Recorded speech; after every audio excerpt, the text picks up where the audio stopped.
Hey guys, just following up on the video I made yesterday, the first one here on Smooth Flight. Our second video, October 13th. Wasn't planning to do one today, but I just want to touch on some of the things I mentioned yesterday. I was worried about where things were going to be going around the Phoenix and Arizona area and California, and also Colorado as well.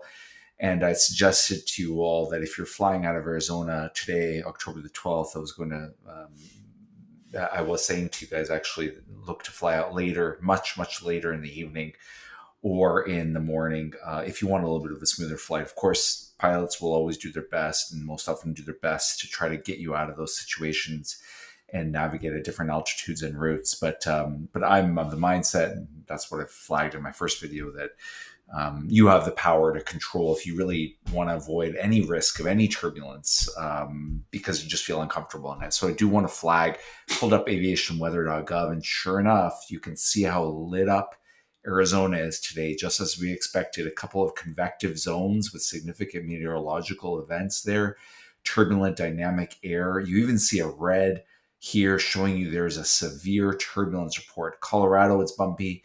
The eastern seaboard is bumpy. I didn't focus on it yesterday. It had looked like maybe the storm was going to be moving on. The storm that had been developing there is still hanging around.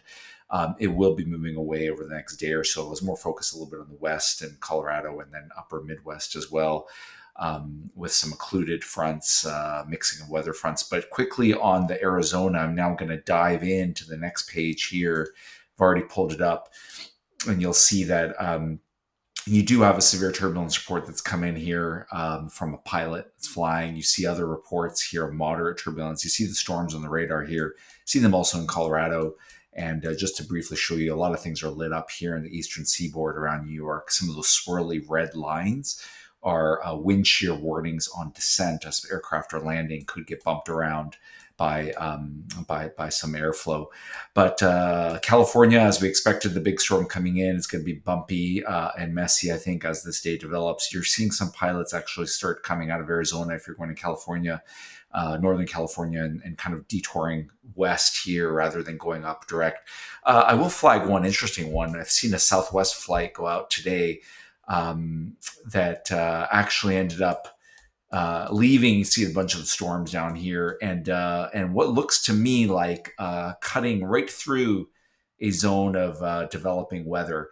Again, pilots try to do their best to know what they're doing. Most likely, the passengers may have experienced some bumps. So my goal here is to get you to try to avoid these kinds of situations, even though they're going to be safe to the airplane. But you just might not like that discomfort or turbulence. And to flag here, the Phoenix on the right side of the page here is experiencing various weather delays. So that's really the update covering what we talked about yesterday and how it's developed today. If I just take a very brief look for you guys to see the weather forecast maps on the surface here today, as you see, there's all of this activity really across the country, even in Texas here, where we've had a report of a severe turbulence episode. A trough has developed over Texas, so it could be bumpy if you're heading out of Dallas and heading anywhere west of the country today.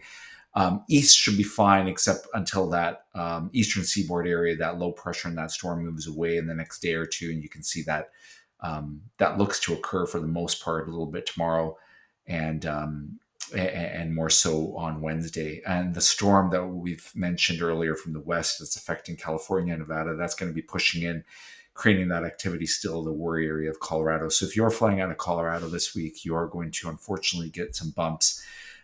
Texas should be better. Upper Midwest, keep an eye on it later in the week. Eastern part of the U.S. especially clears up toward the later part of the week. So that's it for today. I'll leave it and I'll come back to you guys in the coming days with further updates and things that you might want to be aware of as you prepare to take your flights this week. You may want to look at some adjustments and routing changes. Thank you.